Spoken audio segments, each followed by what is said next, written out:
ਤੋਂ ਲੈ ਕੇ ਅਸੀਂ ਆਨੰਦ ਸਾਹਿਬ ਜੀ ਦੀ ਪਾਵਨ ਬਾਣੀ ਦੀ ਵਿਚਾਰ ਸਾਂਝੀ ਕਰਾਂਗੇ। ਇਹ ਪਾਵਨ ਬਾਣੀ ਸਾਹਿਬ ਸ੍ਰੀ ਗੁਰੂ ਅਮਰਦਾਸ ਜੀ ਮਹਾਰਾਜ ਜੀ ਦੀ ਉਚਾਰਨ ਕੀਤੀ ਹੋਈ ਰਾਮਕਲੀ ਰਾਗ ਦੇ ਅੰਦਰ ਆਦਿ ਸ੍ਰੀ ਗੁਰੂ ਗ੍ਰੰਥ ਸਾਹਿਬ ਜੀ ਦੇ ਪਾਵਨ ਅੰਗ 917 ਤੇ ਅੰਕਿਤ ਹੈ। ਆਨੰਦ ਇਸ ਪਾਵਨ ਬਾਣੀ ਦਾ ਸਿਰਲੇਖ ਹੈ। ਆਨੰਦ ਦਾ ਮਤਲਬ ਹੈ ਖੁਸ਼ੀ। ਆਨੰਦ ਦਾ ਮਤਲਬ ਖੁਸ਼ੀ ਔਰ ਆਨੰਦ ਮਨੁੱਖੀ ਮਨ ਦੀ ਇੱਕ ਐਸੀ ਅਵਸਥਾ ਦਾ ਨਾਮ ਹੈ ਜਿੱਥੇ ਜਾ ਕੇ ਇਹਦੀਆਂ ਆਸਾਵਾਂ ਤ੍ਰਿਸ਼ਨਾਵਾਂ ਮੁੱਕ ਜਾਂਦੀਆਂ ਨੇ,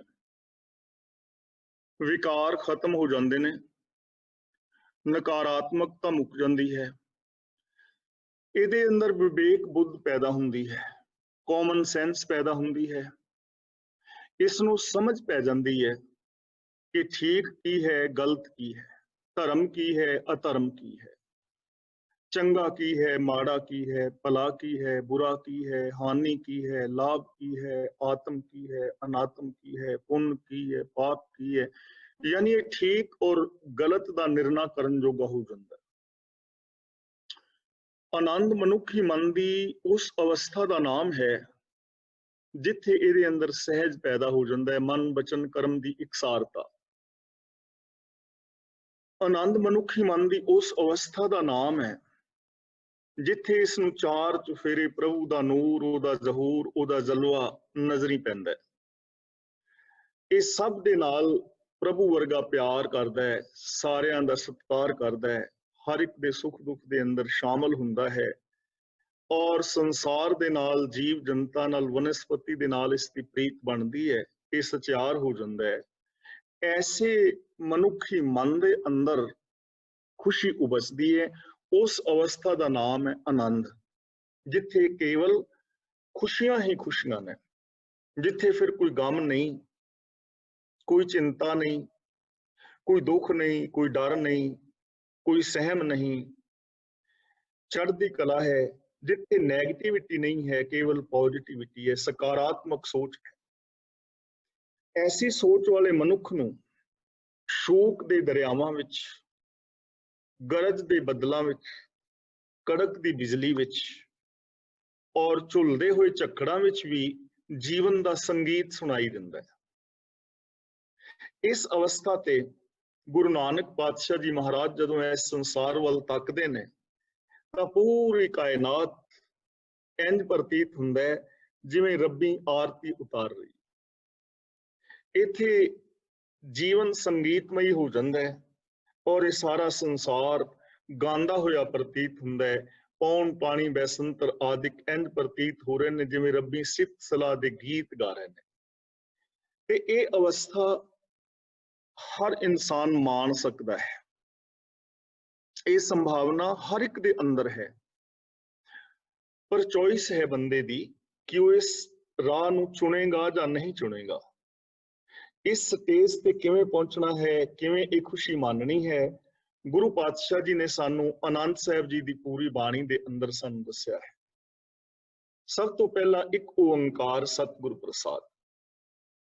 ਇੱਕ ਓੰਕਾਰ ਤੋਂ ਭਾਵ ਇੱਕ ਸਰਬ ਵਿਆਪਕ ਪਰਮ ਸੱਤਿਆ, ਜਿਸ ਕਰਕੇ ਸੰਸਾਰ ਦੀ ਉਤਪਤੀ, ਲੈਤਾ, ਪਾਲਣਾ ਔਰ ਸੰਚਾਲਨ ਹੁੰਦਾ ਹੈ। ਜੋ ਸਰਬ ਵਿਆਪਕ ਹੈ, ਆਪ ਇਹਦੇ ਵਿੱਚ ਸੁਣ ਹੀ ਲਿਆ ਹੈ। ਸਰਬ ਵਿਆਪਕ ਦਾ ਮਤਲਬ ਜ਼ਰਰੇ ਜ਼ਰਰੇ ਦੇ ਅੰਦਰ ਸਮਾਈ ਹੋਈ ਉਹ ਪਰਮ ਸੱਤਿਆ ਹੈ, ਜੋ ਇਸ ਸੰਸਾਰ ਦਾ ਆਧਾਰ ਹੈ, ਜੋ ਬੇਸ ਹੈ, ਔਰ ਉਹ ਪਰਮ ਸੱਤਿਆ ਹੀ ਫੈਲੀ ਹੋਈ ਹੈ। ਉਹ ਇੱਕ ਹੀ ਫੈਲਿਆ ਹੋਇਆ ਹੈ, ਇੱਕ ਦੇ ਹੀ ਅਨੇਕ ਰੂਪ ਨੇ, ਅਨੇਕਾਂ ਰੂਪਾਂ ਦੇ ਵਿੱਚ ਫੈਲਿਆ ਹੋਇਆ ਹੈ, ਇੱਕੋ ਹੀ ਹੈ ਔਰ ਉਹ ਸੱਤ ਹੈ, ਸदैव ਹੈ, ਆਦਿ ਜੁਗਾਦੀ ਹੈ। ਉਹ ਇੱਕ ਅਟਲ ਸੱਚਾਈ ਹੈ। ਤੇ ਐਸੀ ਸੱਚਾਈ ਸਮਝ ਵਿੱਚ ਕਿਵੇਂ ਆਉਂਦੀ ਹੈ, ਐਸੀ ਸੱਚਾਈ ਦੇ ਵਿੱਚ ਲੀਨਤਾ ਕਿਵੇਂ ਮਿਲਦੀ ਹੈ? ਗੁਰ ਪ੍ਰਸਾਦ, ਗੁਰੂ ਦੀ ਕਿਰਪਾ ਨਾਲ। ਗੁਰੂ ਦੀ ਕਿਰਪਾ ਗੁਰੂ ਦਾ ਗਿਆਨ ਹੈ, ਗੁਰੂ ਦੀ ਬਖਸ਼ਿਸ਼, ਗੁਰੂ ਦਾ ਗਿਆਨ, ਵੇ ਆਫ ਲਾਈਫ, ਜੀਵਨ ਦਾ ਢੰਗ, ਵਿਜ਼ਨ, ਕਿ ਇਸ ਸੰਸਾਰ ਨੂੰ ਅਸੀਂ ਕਿਵੇਂ ਦੇਖਦੇ ਹਾਂ, ਸਾਡੀ ਸੋਚ ਕੀ ਹੈ, किस सोच दे नाल ਅਸੀਂ ਇਸ ਸੰਸਾਰ ਨੂੰ ਵੇਖਦੇ ਹਾਂ, ਕਿਹੋ ਜਿਹਾ ਸਾਡਾ ਵਿਜ਼ਨ ਹੈ, ਕਿਹੋ ਜਿਹੇ ਸਾਡੇ ਬੋਲ ਨੇ, ਕਿਵੇਂ ਦਾ ਸਾਡਾ ਵਿਹਾਰ ਹੈ, ਔਰ ਕਿਸ ਢੰਗ ਦੇ ਨਾਲ ਅਸੀਂ ਇਸ ਦੁਨੀਆ ਨੂੰ ਵੇਖਾਂਗੇ, ਉਹੋ ਜੀ ਇਹ ਦੁਨੀਆ ਨਜ਼ਰੀ ਪਵੇਗੀ। ਜਿਹਾ ਵੇਖੈ ਤੇਹਾ ਵੇਖ। ਵੇਖ ਦਾ ਮਤਲਬ ਦ੍ਰਿਸ਼। ਗੁਰੂ ਜੀ ਕਹਿੰਦੇ ਨੇ ਕੋਈ ਵੀ ਦ੍ਰਿਸ਼ ਤੁਹਾਨੂੰ ਉਹੋ ਜਿਹਾ ਦਿਸੇਗਾ ਜਿਹੋ ਜਿਹਾ ਤੁਸੀਂ ਵੇਖਣਾ ਚਾਹੋਗੇ।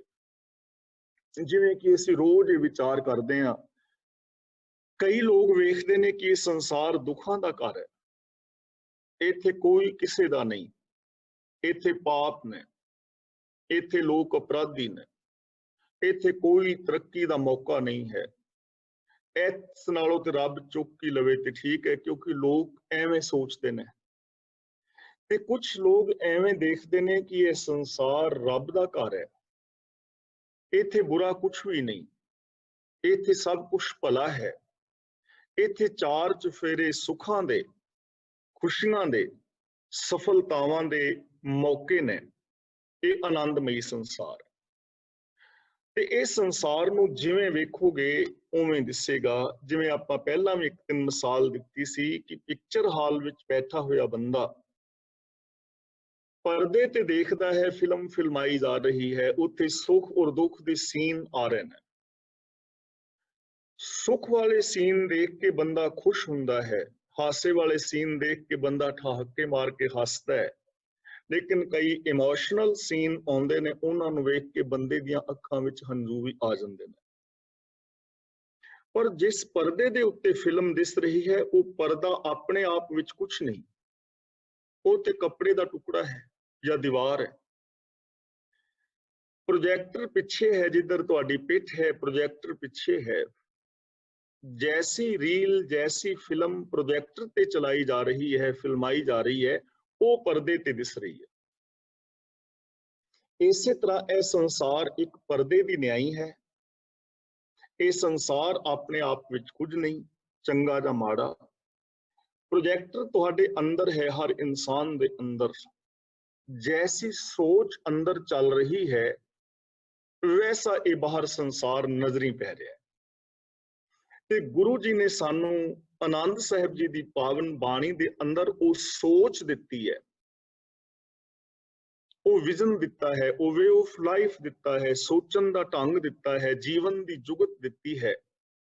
ਜਿਸ ਜੀਵਨ ਜੁਗਤ ਰਾਹੀਂ ਇਹ ਜੀਵਨ ਆਨੰਦਮਈ ਹੋ ਜਾਏਗਾ, ਜਿਸ ਜੀਵਨ ਜੁਗਤ ਰਾਹੀਂ ਇਹ ਸੰਸਾਰ ਵਿੱਚ ਸਾਨੂੰ ਚਾਰ ਚੁਫੇਰੇ ਸਫਲਤਾਵਾਂ ਦਿਸਣਗੀਆਂ, ਹਰ ਕੋਈ ਸਾਨੂੰ ਆਪਣਾ ਨਜ਼ਰੀ ਪਵੇਗਾ, ਸਾਨੂੰ ਵਿਕਾਸ ਦੇ ਮੌਕੇ ਨਜ਼ਰੀ ਪੈਣਗੇ, ਔਰ ਅਸੀਂ ਖੁਸ਼ੀ ਔਰ ਆਨੰਦ ਵਾਲੀ ਜ਼ਿੰਦਗੀ ਜੀ ਸਕਾਂਗੇ। ਤਾਂ ਆਓ ਅਸੀਂ ਬੜੇ ਪਿਆਰ ਦੇ ਨਾਲ ਵਿਚਾਰ ਕਰਨ ਦਾ ਯਤਨ ਕਰੀਏ। ਆਨੰਦ ਭਇਆ ਮੇਰੀ ਮਾਏ, ਸਤਿਗੁਰੂ ਮੈਂ ਪਾਇਆ। ਪਹਿਲਾਂ ਅਸੀਂ ਲਫ਼ਜ਼ੀ ਅਰਥ ਵਿਚਾਰਾਂਗੇ। ਇਹ ਮੇਰੀ ਮਾਂ, ਮੇਰੇ ਜੀਵਨ ਵਿੱਚ ਆਨੰਦ ਪੈਦਾ ਹੋ ਗਿਆ ਹੈ, ਖੁਸ਼ੀ ਪੈਦਾ ਹੋ ਗਈ ਹੈ। ਕਿਉਂ? ਕਿ ਸਤਿਗੁਰੂ ਮੈਂ ਪਾਇਆ, ਮੈਂ ਸਤਿਗੁਰੂ ਪਾ ਲਿਆ। ਸਤਿਗੁਰੂ ਪਾ ਲਿਆ ਮੀਨਸ ਮੇਰਾ ਗੁਰੂ ਦੇ ਨਾਲ ਮਿਲਾਪ ਹੋ ਗਿਆ ਹੈ। ਅਸੀਂ ਅੱਗੇ ਇਹਦਾ ਵਿਚਾਰ ਕਰਦੇ ਹਾਂ ਖੁੱਲ ਕੇ। ਅੱਖਰੀ ਅਰਥ ਪਹਿਲਾਂ ਵਿਚਾਰ ਲਓ। ਸਤਿਗੁਰੂ ਪਾ ਲਿਆ। ਦੂਜੀ ਪੰਕਤੀ ਹੈ, ਸਤਿਗੁਰ ਤਾਂ ਪਾਇਆ ਸਹਿਜ ਸੇਤੀ, ਮਨ ਵੱਜੀਆਂ ਵਾਧਾਈਆਂ। ਉਚਾਰਨ ਕਰਨਾ ਹੈ ਵੱਜੀਆਂ ਅਤੇ ਵਾਧਾਈਆਂ। ਸਤਿਗੁਰ ਤਾਂ ਪਾਇਆ ਸਹਿਜ ਸੇਤੀ, ਮਨ ਵੱਜੀਆਂ ਵਾਧਾਈਆਂ। ਸੇਤੀ ਦਾ ਮਤਲਬ ਨਾਲ। ਸਤਿਗੁਰੂ ਮੈਨੂੰ ਮਿਲਿਆ ਤੇ ਨਾਲ ਮੈਨੂੰ ਸਹਿਜ ਵੀ ਮਿਲ ਗਿਆ, ਆਤਮਕ ਅਡੋਲਤਾ ਮਿਲੀ ਹੈ। ਮਨ ਵੱਜੀਆਂ ਵਧਾਈਆਂ, ਮਨ ਦੇ ਨੰਨੇ ਨਾਲ ਸਿਹਾਰੀ ਹੈ। ਮਨ ਵਿੱਚ ਵਧਾਈਆਂ ਵੱਜ ਰਹੀਆਂ ਨੇ, ਖੁਸ਼ੀਆਂ ਦੇ ਗੀਤ ਉਮੜ ਪਏ ਨੇ। ਜਿਵੇਂ ਅਸੀਂ ਕੰਗ੍ਰੈਚੁਲੇਸ਼ਨਸ ਨਹੀਂ ਦਿੰਦੇ, ਵਧਾਈਆਂ। ਤਾਂ ਮਨ ਦੇ ਅੰਦਰ ਵਧਾਈਆਂ ਦਾ ਮਤਲਬ ਚੜ੍ਹਦੀ ਕਲਾ ਬਣੀ ਹੋਈ ਹੈ। ਰਾਗ ਰਤਨ ਪਰਵਾਰ ਭਰੀਆਂ, ਸ਼ਬਦ ਗਾਵਣ ਆਈਆਂ। ਰਾਗ, ਰਾਗ ਦਾ ਮਤਲਬ ਰਾਗ ਹੈ ਜੋ ਅਸੀਂ ਗਾਉਂਦੇ ਹਾਂ।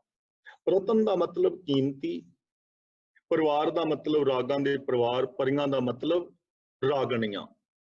यानी जो राग ने अपने परिवार समेत, रागणियां समेत, ਇਹ ਸਮਝ ਲਓ ਕਿ ਇਹ ਪਰੀਆਂ ਜਿਹੜੀਆਂ ਨੇ ਸ਼ਬਦ ਗਾਉਣ ਵਾਸਤੇ ਆ ਗਈਆਂ ਨੇ। ਮਾਨੋ ਇੱਥੇ ਸਪੋਜ਼ ਸ਼ਬਦ ਲਾ ਕੇ ਤੇ ਆਪਾਂ ਇਹ ਅਰਥ ਕਰਨਾ ਹੈ, ਮਾਨੋ ਮੇਰੇ ਮਨ ਅੰਦਰ ਰਾਗ ਰਤਨ ਗਾਣ ਵਾਸਤੇ ਪਰੀਆਂ ਆਈਆਂ ਨੇ, ਸ਼ਬਦ ਗਾਏ ਜਾ ਰਹੇ ਨੇ, ਭਾਵ ਕਿ ਸਿਫਤ ਸਲਾਹ ਦੀ ਬਾਣੀ ਅੰਦਰ ਮੇਰੇ ਉਚਾਰਨ ਕੀਤੀ ਜਾ ਰਹੀ ਹੈ। ਮੇਰੇ ਗਿਆਨ ਇੰਦਰੇ, ਮੇਰਾ ਮਨ, ਮੇਰੀ ਬੁੱਧ ਦੇ ਅੰਦਰ ਸ਼ਬਦ ਗਾਇਆ ਜਾ ਰਿਹਾ ਹੈ। ਸ਼ਬਦ ਦਾ ਮਤਲਬ ਗੁਰੂ ਦਾ ਉਪਦੇਸ਼, ਗੁਰੂ ਦਾ ਗਿਆਨ। ਸ਼ਬਦੋ ਤਾਂ ਗਾਵੋ ਹਰੀ ਕੇਰਾ, ਮਨ ਜਿਨੀ ਵਸਾਇਆ। ਮਨ ਜਿਨੀ ਵਸਾਇਆ ਦਾ ਮਤਲਬ ਜਿਨ੍ਹਾਂ ਨੇ ਗੁਰੂ ਦੇ ਸ਼ਬਦ ਨੂੰ ਆਪਣੇ ਮਨ ਵਿੱਚ ਵਸਾ ਲਿਆ ਹੈ। ਗੁਰੂ ਦੇ ਸ਼ਬਦ ਦਾ ਮਤਲਬ ਉਪਦੇਸ਼। ਹੁਣ ਕਈ ਵਾਰ ਕਈ ਕਹਿੰਦੇ ਨੇ ਨਾ ਕਿ ਸਾਨੂੰ ਕੋਈ ਐਸਾ ਸ਼ਬਦ ਦੱਸੋ ਜਿਹੜਾ ਸ਼ਬਦ ਪੜਨ ਦੇ ਨਾਲ ਸਾਡੇ ਦੁੱਖ ਦੂਰ ਹੋ ਜਾਣ, ਕੋਈ ਇੱਕ ਸ਼ਬਦ। ਹੁਣ ਇੱਥੇ ਵੀ ਸਾਨੂੰ ਹੋਏਗਾ ਕਿ ਕਿਹੜਾ ਗੁਰੂ ਦਾ ਸ਼ਬਦ। ਦੇਖੋ ਸਾਰੀ ਬਾਣੀ ਹੀ ਗੁਰੂ ਦਾ ਸ਼ਬਦ ਹੈ, ਆਦਿ ਤੋਂ ਲੈ ਕੇ ਅੰਤ ਤੱਕ। ਸ਼ਬਦ ਦਾ ਮਤਲਬ ਹੈ ਉਪਦੇਸ਼। ਜੇ ਤੁਸੀਂ ਕੋਈ ਇੱਕ ਸ਼ਬਦ ਪੜ੍ਹੀ ਜਾਓ, ਉਹਦੇ ਤੇ ਅਮਲ ਨਾ ਕਰੋ ਤੇ ਇਹ ਕਹੋ ਕਿ ਸਾਡੇ ਦੁੱਖ ਦੂਰ ਹੋਣ, ਤਾਂ ਫਿਰ ਇਹ ਤਾਂ ਪੋਸੀਬਲ ਨਹੀਂ ਨਾ। ਪੋਸੀਬਲ ਤਾਂ ਹੈ ਜੋ ਸ਼ਬਦ ਦੇ ਅੰਦਰ ਕਿਹਾ ਗਿਆ ਹੈ ਉਹਨੂੰ ਪ੍ਰੈਕਟੀਕਲੀ ਕਰੋ, ਤੁਹਾਡਾ ਜੀਵਨ ਪ੍ਰੈਕਟੀਕਲੀ ਹੋਵੇ, ਉਹਨੂੰ ਇੰਪਲੀਮੈਂਟ ਕਰੋ। ਜਿਵੇਂ ਅਸੀਂ ਕਹਿੰਦੇ ਹਾਂ ਨਾ, ਚੌਗਿਰਦ ਹਮਾਰੇ ਰਾਮਕਾਰ ਦੁੱਖ ਲੱਗੇ ਨਾ ਪਾਈ। ਹੁਣ ਇੱਥੇ ਰਾਮਕਾਰ ਜੇ ਸ਼ਬਦੀ ਅਰਥ ਲਵਾਂਗੇ ਤੇ ਇੰਝ ਵੀ ਜਿਵੇਂ ਰਾਮ ਦੇ ਨਾਮ ਦੀ ਕਾਰ ਕੱਢੀਏ, ਵੀ ਰੱਬ ਰੱਬ ਕਹਿ ਕੇ ਤੇ ਕਾਰ ਕੱਢ ਕੇ ਦੇ ਵਿੱਚ ਬਹਿ ਜਾਓ, ਇਹ ਨਹੀਂ ਹੈ। ਸਾਡੀ ਸੋਚ ਦੇ ਚੁਫੇਰੇ ਰਾਮ ਦੀ ਕਾਰ ਹੈ। ਕਾਰ ਦਾ ਮਤਲਬ ਰੱਬ ਦੇ ਗੁਣ ਨੇ ਮੇਰੀ ਸੋਚ ਦੇ ਅੰਦਰ, ਤੇ ਜਦੋਂ ਅੰਦਰ ਗੁਣ ਨੇ ਤਾਂ ਫਿਰ ਮੈਨੂੰ ਦੁੱਖ ਲੱਗੇਗਾ ਹੀ ਨਹੀਂ। ਜਦੋਂ ਅੰਦਰ ਸੱਚ ਹੈ, ਸੰਤੋਖ ਹੈ, ਦਇਆ ਹੈ, ਧਰਮ ਹੈ, ਨਿਮਰਤਾ ਹੈ, ਨਿਰਭੈਤਾ ਹੈ, ਨਿਰਵੈਰਤਾ ਹੈ, ਤਾਂ ਅੰਦਰ ਦੁੱਖ ਹੋਣ ਦਾ ਸਵਾਲ ਹੀ ਨਹੀਂ ਨਾ ਪੈਦਾ ਹੁੰਦਾ। ਦੁੱਖ ਤਾਂ ਆਏਗਾ ਜੇ ਅੰਦਰ ਵਿਕਾਰ ਪ੍ਰਵੇਸ਼ ਕਰਨਗੇ, ਕਾਮ, ਕ੍ਰੋਧ, ਲੋਭ, ਮੋਹ, ਹੰਕਾਰ ਆਦਿਕ। ਤਾਂ ਸ਼ਬਦੋ ਤਾਂ ਗਾਵੋ ਹਰੀ ਕੇਰਾ, ਮਨ ਜਿਨੀ ਵਸਾਇਆ। ਜਿਨ੍ਹਾਂ ਨੇ ਆਪਣੇ ਮਨ ਦੇ ਅੰਦਰ ਸ਼ਬਦ ਗੁਰੂ ਦਾ ਵਸਾਇਆ ਹੈ, ਉਹਨਾਂ ਦੇ ਨਾਲ ਮਿਲ ਕੇ ਤੁਸੀਂ ਵੀ ਸ਼ਬਦ ਗਾਓ, ਉਪਦੇਸ਼ ਗਾਓ। ਗਾਓ ਦਾ ਮਤਲਬ ਜੀਵਨ ਦੇ ਵਿੱਚ ਧਾਰਨ ਕਰੋ, ਕਿਉਂਕਿ ਜਿਨ੍ਹਾਂ ਨੇ ਗੁਰੂ ਦੇ ਸ਼ਬਦ ਨੂੰ ਮਨ ਵਿੱਚ ਵਸਾਇਆ ਹੈ, ਉਹਨਾਂ ਦੇ ਮਨ ਵਿੱਚ ਵਧਾਈਆਂ ਵੱਜੀਆਂ ਨੇ। ਸਤਿਗੁਰ ਤਾਂ ਪਾਇਆ ਸਹਿਜ ਸੇਤੀ, ਮਨ ਵੱਜੀਆਂ ਵਧਾਈਆਂ। ਉਹਨਾਂ ਦੇ ਮਨ ਵਿੱਚ ਚੜ੍ਹਦੀ ਕਲਾ ਪੈਦਾ ਹੋਈ ਹੈ ਨਾ। ਇਸ ਲਈ ਜੇ ਤੁਸੀਂ ਵੀ ਚਾਹੁੰਦੇ ਹੋ ਮਨ ਅੰਦਰ ਚੜ੍ਹਦੀ ਕਲਾ ਪੈਦਾ ਹੋਵੇ, ਤਾਂ ਸ਼ਬਦੋ ਤਾਂ ਗਾਵੋ ਹਰੀ ਕੇਰਾ, ਹਰੀ ਦਾ ਸ਼ਬਦ ਗਾਓ, ਹਰੀ ਦੇ ਗੁਣ ਗਾਓ, ਸਿਫਤ ਸਲਾਹ ਕਰੋ, ਰੱਬ ਦੇ ਗੁਣਾਂ ਦੇ ਧਾਰਨੀ ਹੋਵੋ, ਮਨ ਬਚਨ ਕਰਮ ਕਰਕੇ। ਇਹ ਨਾਨਕ ਆਨੰਦ ਹੋਆ, ਸਤਿਗੁਰੂ ਮੈਂ ਪਾਇਆ। ਗੁਰੂ ਪਾਤਸ਼ਾਹ ਜੀ ਕਹਿੰਦੇ ਹਨ, ਹੇ ਮੇਰੀ ਮਾਂ, ਮੇਰੇ ਜੀਵਨ ਦੇ ਅੰਦਰ ਆਨੰਦ ਬਣ ਗਿਆ ਹੈ ਕਿਉਂਕਿ ਮੈਂ ਸਤਿਗੁਰੂ ਨੂੰ ਪਾ ਲਿਆ ਹੈ। ਹੁਣ ਆਓ ਅਸੀਂ ਇਹ ਵਿਚਾਰ ਕਰਨ ਦਾ ਯਤਨ ਕਰੀਏ ਕਿ ਇਸ ਪਾਵਨ ਪੌੜੀ ਦਾ ਆਨੰਦ ਦੇ ਨਾਲ ਕੀ ਸੰਬੰਧ ਹੈ, ਮਤਲਬ ਖੁਸ਼ੀ ਦੇ ਨਾਲ ਕੀ ਸੰਬੰਧ ਹੈ। ਇਹਦੇ ਵਿੱਚੋਂ ਸਾਨੂੰ ਖੁਸ਼ੀ ਵਾਸਤੇ ਕੀ ਚੀਜ਼ ਮਿਲ ਰਹੀ ਹੈ, ਜਿਹੜੇ ਅਸੀਂ ਕਰਮ ਕਰੀਏ ਤੇ ਸਾਡੀ ਜ਼ਿੰਦਗੀ ਆਨੰਦਮਈ ਬਣ ਜਾਏ। ਇਹਦੇ ਅੰਦਰ ਗੁਰਬਾਣੀ ਅਨੁਸਾਰ ਮੈਂ ਆਪ ਨੂੰ ਕੁਝ ਸੁਝਾਅ ਦੇਣੇ ਚਾਹਾਂਗਾ। ਇਸ ਪਹਿਲੀ ਪੌੜੀ ਦੇ ਅੰਦਰ ਰਾਗਮਈ ਸ਼ਖਸੀਅਤ ਦਾ ਜ਼ਿਕਰ ਕੀਤਾ ਗਿਆ ਹੈ ਕਿ ਸਾਡੀ ਜੋ ਸ਼ਖਸੀਅਤ ਹੈ, ਸਾਡੀ ਜੋ ਪਰਸਨੈਲਿਟੀ ਹੈ, ਉਹ ਰਾਗਮਈ ਹੋਣੀ ਚਾਹੀਦੀ ਹੈ। ਯਾਨੀ ਹਾਰਮੋਨੀਅਸ ਪਰਸਨੈਲਿਟੀ ਦੀ ਗੱਲ ਇਹਦੇ ਵਿੱਚ ਕੀਤੀ। ਹਾਰਮੋਨੀਅਸ ਪਰਸਨੈਲਿਟੀ ਯਾਨੀ ਰਾਗਮਈ ਸ਼ਖਸੀਅਤ ਇਸ ਪੌੜੀ ਦੇ ਅੰਦਰ ਬਿਆਨ ਜੋ ਕੀਤਾ ਗਿਆ ਹੈ। ਇਸ ਪੌੜੀ ਦੇ ਅੰਦਰ ਚਾਰ ਗੱਲਾਂ ਮੁੱਖ ਕਹੀਆਂ ਜਾ ਰਹੀਆਂ ਨੇ। ਸਭ ਤੋਂ ਪਹਿਲਾ ਹੈ ਸਤਿਗੁਰੂ ਮੈਂ ਪਾਇਆ। ਸਤਿਗੁਰੂ ਪਾਉਣ ਦਾ ਮਤਲਬ ਹੈ ਤਤ ਗਿਆਨ, ਯਥਾਰਥ ਗਿਆਨ ਦੀ ਪ੍ਰਾਪਤੀ ਕਰ ਲੈਣੀ, ਕਿਉਂਕਿ ਗੁਰੂ ਕੋਲੋਂ ਗਿਆਨ ਮਿਲੇਗਾ। ਗੁਰੂ ਹੈ ਹੀ ਗਿਆਨ ਸਰੂਪ। ਕਹੋ ਕਬੀਰ ਮੈਂ ਸੋ ਗੁਰ ਪਾਇਆ, ਜਾ ਕਾ ਨਾਉ ਵਿਵੇਕੋ। ਗੁਰ ਦਾ ਅਰਥ ਹੀ ਇਹ ਹੈ, ਗੋ ਦਾ ਮਤਲਬ ਅੰਧ, ਅੰਧਕਾਰ, ਹਨੇਰਾ, ਅਗਿਆਨਤਾ ਤੇ ਰੂਹ ਦਾ ਮਤਲਬ ਹੁੰਦਾ ਹੈ ਪ੍ਰਕਾਸ਼, ਜੋ ਹਨੇਰੇ ਨੂੰ ਖਤਮ ਕਰਕੇ ਪ੍ਰਕਾਸ਼ ਕਰੇ, ਜੋ ਸਾਡੀ ਜ਼ਿੰਦਗੀ ਚੋਂ ਅਗਿਆਨਤਾ ਨੂੰ ਮਿਟਾ ਕੇ ਗਿਆਨ ਦਾ ਚਾਨਣਾ ਕਰ ਦੇਵੇ। ਗੁਰੂ ਤਾਂ ਗੁਰੂ ਇੱਥੇ ਗਿਆਨ ਦਾ ਪ੍ਰਤੀਕ ਹੈ। ਗੁਰੂ ਨੂੰ ਪਾਉਣ ਦਾ ਮਤਲਬ ਕਿ ਮੈਂ ਗੁਰੂ ਦਾ ਗਿਆਨ ਹਾਸਲ ਕਰ ਲਿਆ, ਗੁਰੂ ਦੀ ਦਿੱਤੀ ਹੋਈ ਵੇ ਆਫ ਲਾਈਫ ਨੂੰ ਮੈਂ ਅਪਣਾ ਲਿਆ ਹੈ, ਗੁਰੂ ਦੇ ਸਿਧਾਂਤਾਂ ਨੂੰ ਮੈਂ ਆਪਣੇ ਮਨ ਵਿੱਚ ਵਸਾ ਲਿਆ ਹੈ। ਰਾਜਨੀਤਿਕ, ਧਾਰਮਿਕ, ਆਰਥਿਕ, ਸਮਾਜਿਕ, ਸਰੀਰਕ, ਮਾਨਸਿਕ, ਬੌਧਿਕ, ਆਤਮਕ, ਪਰਿਵਾਰਕ ਔਰ ਵਿਹਾਰਕ ਤੌਰ ਤੇ ਮੈਂ ਗੁਰੂ ਦੇ ਗਿਆਨ ਮੁਤਾਬਕ ਜ਼ਿੰਦਗੀ ਜੀ ਰਿਹਾ ਹਾਂ। ਤੇ ਦੂਜੀ ਗੱਲ ਹੈ, ਗੁਰੂ ਦੇ ਨਾਲ ਨਾਲ ਸਤਿਗੁਰ ਤਾਂ ਪਾਇਆ ਸਹਿਜ ਸੇਤੀ। ਸਹਿਜ ਦਾ ਮਤਲਬ ਹੈ ਆਤਮਕ ਅਡੋਲਤਾ, ਮਨ, ਬਚਨ ਔਰ ਕਰਮ ਦੀ ਇਕਸਾਰਤਾ। ਮਨ ਦੇ ਅੰਦਰ ਵੀ ਗੁਰੂ ਦਾ ਗਿਆਨ ਹੈ, ਸੋਚ ਵਿੱਚ। ਬਚਨ ਵੀ ਮੇਰੇ ਗੁਰਮਤ ਅਨੁਸਾਰ ਹਨ ਔਰ ਮੇਰਾ ਵਿਹਾਰ ਵੀ ਗੁਰਮਤ ਅਨੁਸਾਰ ਹੈ। ਤੇ ਨਾਲ ਦੇ ਨਾਲ ਗੱਲ ਇਹ ਹੈ ਕਿ ਗਿਆਨ ਵਾਸਤੇ ਲਗਾਤਾਰ ਯਤਨ ਕਰਨਾ, ਗੁਰੂ ਦੇ ਗਿਆਨ ਦੀ ਪ੍ਰਾਪਤੀ, ਔਰ ਨਾਲ ਗਿਆਨ ਵਾਸਤੇ, ਗੁਰੂ ਦੇ ਦੱਸੇ ਰਾਹ ਤੇ ਤੁਰਨ ਵਾਸਤੇ ਲਗਾਤਾਰ ਯਤਨ ਕਰਦੇ ਰਹਿਣਾ। ਹਰ ਟਾਈਮ ਟਰਾਈ ਕਰਨੀ ਹੈ ਗੁਰੂ ਗਿਆਨ ਮੁਤਾਬਕ ਜ਼ਿੰਦਗੀ ਜੀਣ ਦੀ, ਸੱਚ ਬੋਲਣ ਦੀ, ਪਿਆਰ ਦੇ ਨਾਲ ਰਹਿਣ ਦੀ, ਇਨਸਾਨੀਅਤ ਵਾਲੀ ਜ਼ਿੰਦਗੀ ਜੀਣ ਦੀ। ਸਹਿਜ ਯਾਨੀ ਇਹ ਟਰਾਈ ਕਰਦੇ ਰਹਿਣਾ ਹੈ ਹਰ ਵਕਤ, ਹਰ ਪਲ, ਜਿਹਨੂੰ ਗੁਰੂ ਜੀ ਪਾਵਨ ਬਾਣੀ ਵਿੱਚ ਕਹਿੰਦੇ ਨੇ, ਸਾਸ ਸਾਸ ਸਿਮਰੋ ਗੋਬਿੰਦ, ਮਨ ਅੰਤਰ ਕੀ ਉਤਰੇ ਚਿੰਦ। ਜਿਹਨੂੰ ਸੁਖਮਨੀ ਸਾਹਿਬ ਜੀ ਦੇ ਵਿੱਚ ਕਿਹਾ ਗਿਆ ਹੈ, ਸਿਮਰੋ ਸਿਮਰ ਸਿਮਰ ਸੁਖ ਪਾਵੋ, ਕਲ ਕਲੇਸ਼ ਤਨ ਮਹੇ ਮਿਟਾਵੋ। ਮੈਂ ਰੱਬੀ ਗੁਣਾਂ ਨੂੰ ਯਾਦ ਕਰਦਾ ਹਾਂ, ਰੱਬੀ ਗੁਣਾਂ ਨੂੰ ਯਾਦ ਵਿੱਚ ਵਸਾ ਕੇ ਮੈਂ ਸੁਖ ਪਾਉਂਦਾ ਹਾਂ, ਔਰ ਆਪਣੀ ਜ਼ਿੰਦਗੀ ਚੋਂ ਮੈਂ ਕਲ ਕਲੇਸ਼ ਦੂਰ ਕਰ ਲੈਂਦਾ। ਹੁਣ ਕਲ ਕਲੇਸ਼ ਕਾਹਦੇ ਨੇ? ਈਰਖਾ, ਦ્વેਸ਼, ਵੈਰ ਵਿਰੋਧ ਕਰਕੇ। ਤੇ ਜੇ ਸਾਡੀ ਮੈਂਟੈਲਿਟੀ ਦੇ ਅੰਦਰ ਪਿਆਰ ਮੁਹੱਬਤ ਵਸ ਜਾਏ ਤਾਂ ਕਲ ਕਲੇਸ਼ ਖਤਮ ਹੋ ਜਾਣਗੇ। ਦੂਜੀ ਗੱਲ ਹੈ ਕਿ ਗਿਆਨ ਵਾਸਤੇ ਯਤਨ। ਤੀਜੀ ਗੱਲ ਹੈ ਰਾਗ ਰਤਨ ਪਰਿਵਾਰ ਪਰੀਆਂ। ਰਾਗ, ਰਾਗ ਦਾ ਮਤਲਬ ਸੰਤੁਲਿਤ ਸ਼ਖਸੀਅਤ, ਸੰਤੁਲਿਤ ਸ਼ਖਸੀਅਤ, ਹਾਰਮੋਨੀਅਸ ਪਰਸਨੈਲਿਟੀ। ਤੇ ਇਸ ਦਾ ਇੱਕ ਪੱਖ ਹੈ, ਸਾਡਾ ਜੀਵਨ ਨਾ ਖੁਸ਼ੀ ਕਿਉਂ ਨਹੀਂ ਹੁੰਦੀ? ਕਿਉਂਕਿ ਸਾਡੀ ਸੋਚ, ਸਾਡਾ ਬੋਲ ਚਾਲ ਸੰਤੁਲਿਤ ਨਹੀਂ ਹੁੰਦਾ, ਬੈਲੈਂਸ ਨਹੀਂ ਹੁੰਦਾ, ਜੀਵਨ ਉਲਾਰੂ ਹੁੰਦਾ ਹੈ। ਅਸੀਂ ਕਹਿੰਦੇ ਕੁਛ ਹੋਰ ਆ, ਮਨ ਵਿੱਚ ਕੁਛ ਹੋਰ ਹੁੰਦਾ ਹੈ, ਕਰਦੇ ਕੁਛ ਹੋਰ, ਦਿਲ ਵਿੱਚ ਕੁਛ ਹੋਰ ਹੈ, ਦਿਮਾਗ ਵਿੱਚ ਕੁਛ ਹੋਰ ਹੈ। ਯਾਨੀ ਜਜ਼ਬੇ ਸਾਡੇ ਕੁਛ ਹੋਰ ਨੇ, ਭਾਵਨਾਵਾਂ ਹੋਰ ਨੇ, ਤੇ ਦਿਮਾਗ ਸਾਡਾ ਕੁਛ ਹੋਰ ਕਹਿ ਰਿਹਾ ਹੈ। ਇਹ ਖਿੱਚੋਤਾਣ ਹੈ। ਇਹਦੇ ਕਰਕੇ ਸਾਡੇ ਜੀਵਨ ਦੇ ਅੰਦਰ ਤਣਾਅ ਪੈਦਾ ਹੁੰਦਾ ਹੈ। ਉਸ ਤਣਾਅ ਕਰਕੇ ਸਾਡੇ ਜੀਵਨ ਦੇ ਅੰਦਰ ਸਰੀਰਕ ਰੋਗ ਵੀ ਪੈਦਾ ਹੋ ਜਾਂਦੇ ਨੇ, ਮਾਨਸਿਕ ਤੌਰ ਤੇ ਵੀ ਅਸੀਂ ਰੋਗੀ ਹੋ ਜਾਂਦੇ ਹਾਂ। ਇਸ ਲਈ ਦੂਜੀ ਗੱਲ ਹੈ ਸੰਤੁਲਿਤ ਸ਼ਖਸੀਅਤ। ਤੇ ਜੋ ਸੰਤੁਲਿਤ ਸ਼ਖਸੀਅਤ ਨਾ, ਹਾਰਮੋਨੀਅਸ ਪਰਸਨੈਲਿਟੀ ਹੈ, ਇਸ ਦਾ ਇੱਕ ਪੱਖ ਹੈ, ਉਹ ਮੈਂ ਆਪ ਦੇ ਸਾਹਮਣੇ ਰੱਖ ਦਿਆਂ ਕਿ ਜੋ ਸਾਡੀਆਂ ਸਾਰੀਆਂ ਹਰਕਤਾਂ ਨੇ ਸਮੇਂ ਔਰ ਸਥਾਨ ਦੇ ਅਨੁਕੂਲ ਹੋਣੀਆਂ ਚਾਹੀਦੀਆਂ ਨੇ। ਕਿ ਕਿਸ ਸਮੇਂ ਅਸੀਂ ਕਿੱਥੇ ਹਾਂ, ਕਿਸ ਅਸਥਾਨ ਤੇ ਹਾਂ, ਔਰ ਕੈਸੀ ਅਸੀਂ ਜਗ੍ਹਾ ਤੇ ਹਾਂ, ਕੈਸੀ ਸਿਚੁਏਸ਼ਨ ਹੈ।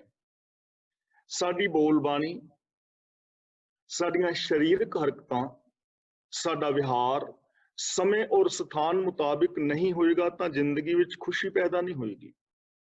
ਮੰਨ ਲਓ ਜਦੋਂ ਕੋਈ ਬੱਚਾ ਆਪਣੇ ਮਾਤਾ ਪਿਤਾ ਦੇ ਨਾਲ ਗੱਲ ਕਰ ਰਿਹਾ ਹੈ ਤਾਂ ਉੱਥੇ ਗੱਲਬਾਤ ਕਰਨ ਦੀ ਸਿਚੁਏਸ਼ਨ ਹੋਰ ਹੈ।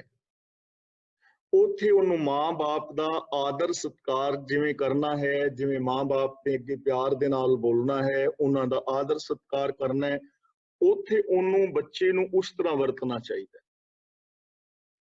ਜੇਕਰ ਉਹੀ ਬੱਚਾ ਆਪਣੇ ਅਧਿਆਪਕ ਦੇ ਕੋਲ ਹੈ ਤਾਂ ਫਿਰ ਉੱਥੇ ਜਿਹੜਾ ਮਾਂ-ਬਾਪ ਵਾਲਾ ਵਤੀਰਾ ਨਹੀਂ ਨਾ ਚੱਲੇਗਾ। ਉੱਥੇ ਹੁਣ ਸਮਾਂ ਬਦਲ ਗਿਆ। परिस्थिति बदल गई है, सिचुएशन बदल गई है। जे कोई टीचर है ਜਾਂ ਬੌਸ ਹੈ ਤਾਂ ਉਹਦੇ ਨਾਲ ਉਸ ਢੰਗ ਦੇ ਨਾਲ ਗੱਲ ਕਰਨੀ ਪਵੇਗੀ, ਤਾਂ ਜੀਵਨ ਵਿੱਚ ਖੁਸ਼ੀ ਰਹੇਗੀ। ਤੀਸਰੀ ਗੱਲ ਹੈ ਕਿ ਜੇ ਉਹ ਬੱਚਾ ਆਪਣੇ ਯਾਰਾਂ ਦੋਸਤਾਂ ਵਿੱਚ ਹੈ, ਜਾਂ ਕੋਈ ਵੀ ਬੰਦਾ ਲੈ ਲਓ, ਬੱਚਾ ਲੈ ਲਓ, ਜੇ ਕੋਈ ਬੰਦਾ ਆਪਣੇ ਯਾਰਾਂ ਦੋਸਤਾਂ ਵਿੱਚ ਹੈ ਤਾਂ ਉੱਥੇ ਸਿਚੁਏਸ਼ਨ ਬਦਲ ਜਾਏਗੀ। ਉੱਥੇ ਉਹਨੇ ਹੱਸਣਾ ਖੇਲਣਾ ਹੈ, ਉਹਨੇ ਹਾਸਾ ਮਜ਼ਾਕ ਕਰਨਾ ਹੈ, ਪਰ ਹਾਸੇ ਮਜ਼ਾਕ ਦੀ ਵੀ ਕੋਈ ਸੀਮਾ ਹੈ। ਜੇ ਸੀਮਾ ਨੂੰ ਉਹ ਉਲੰਘੇਗਾ ਤਾਂ ਦੋਸਤੀ ਵੀ ਟੁੱਟੇਗੀ, ਲੜਾਈ ਝਗੜਾ ਹੋ ਜਾਂਦਾ ਨਾ। ਕਈ ਵਾਰੀ ਦੋਸਤ ਹੀ ਲੜ ਪੈਂਦੇ ਨੇ ਸਿਰਫ ਮਜ਼ਾਕ ਦੇ ਕਾਰਨ।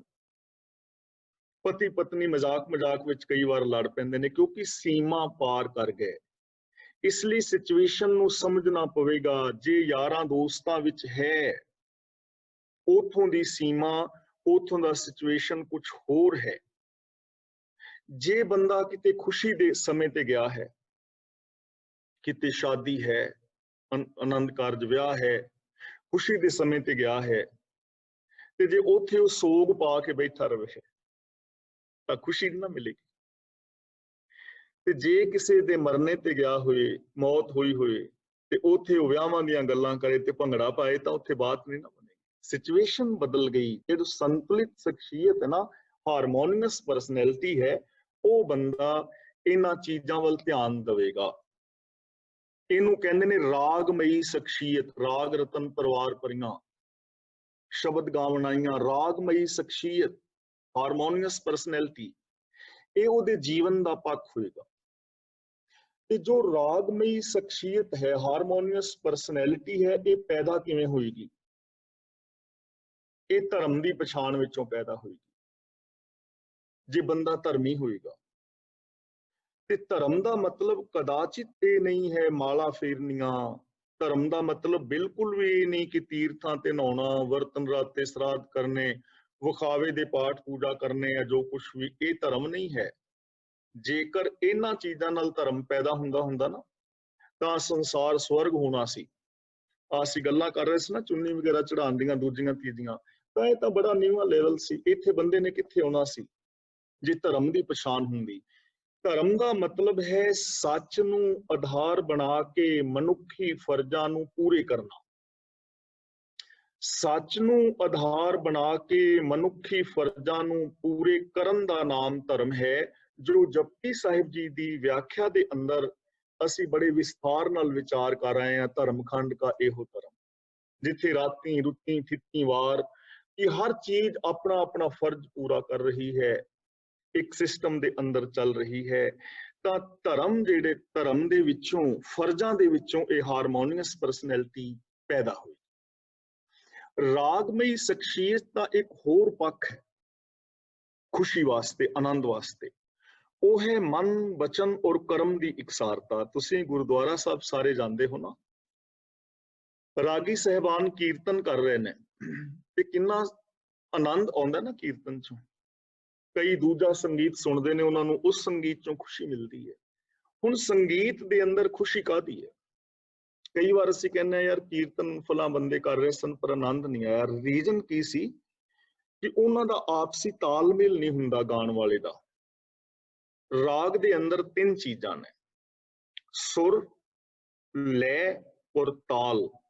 ਜੇ ਗਾਣ ਵਾਲਾ ਬੰਦਾ ਸੁਰ ਦੇ ਅੰਦਰ ਗਾ ਰਿਹਾ ਹੈ ਤਾਂ ਸੰਗੀਤ ਦੇ ਅੰਦਰ ਮਿਠਾਸ ਹੋਏਗੀ, ਪਰ ਕੱਲੀ ਸੁਰ ਨਾਲ ਗੱਲ ਨਹੀਂ ਬਣਦੀ। ਸੁਰ ਵਿੱਚ ਗਾ ਰਿਹਾ ਹੋਵੇ ਪਰ ਤਾਲ ਵਿੱਚ ਨਾ ਗਾਉਂਦਾ ਹੋਏ ਤਾਂ ਵੀ ਸੰਗੀਤ ਵਿੱਚ ਖੁਸ਼ੀ ਨਹੀਂ, ਸੁਖ ਪੈਦਾ ਨਹੀਂ ਹੋਏਗਾ, ਰਸ। ਤੇ ਜੇ ਤਾਲ ਵਿੱਚ ਹੋਵੇ ਲੇਕਿਨ ਲੈ ਪੂਰੀ ਨਾ ਹੋਵੇ, ਲੈ ਕਦੀ ਘਟਾ ਦੇਵੇ, ਕਦੇ ਤੇਜ਼ ਹੋ ਜਾਏ, ਕਦੇ ਹਲਕਾ ਗਾਣ ਲੱਗ ਜਾਏ। ਤਬਲਾ ਵਜਾਉਣ ਵਾਲਾ ਤਾਲ ਠੀਕ ਵਜਾ ਰਿਹਾ ਹੋਵੇ ਪਰ ਉਹਦੀ ਲੈ ਨਾ ਠੀਕ ਹੋਵੇ, ਕਦੀ ਸਪੀਡ ਤੇਜ਼ ਹੋ ਜਾਏ, ਕਦੇ ਘੱਟ ਹੋ ਜਾਏ, ਤਾਂ ਸੁਰ, ਲੈ ਔਰ ਤਾਲ, ਇਹਨਾਂ ਤਿੰਨਾਂ ਦਾ ਜਦੋਂ ਮੇਲ ਹੁੰਦਾ ਹੈ ਉਦੋਂ ਸੰਗੀਤ ਪੈਦਾ ਹੁੰਦਾ ਹੈ, ਉਦੋਂ ਖੁਸ਼ੀ ਪੈਦਾ ਹੁੰਦੀ ਹੈ। ਰਾਗਮਈ ਸ਼ਖਸੀਅਤ ਦਾ ਇੱਕ ਪੱਖ ਇਹ ਹੈ ਕਿ ਸਾਡੇ ਮਨ, ਬਚਨ ਔਰ ਕਰਮ ਦੀ ਇਕਸਾਰਤਾ ਹੋਣੀ ਚਾਹੀਦੀ ਹੈ।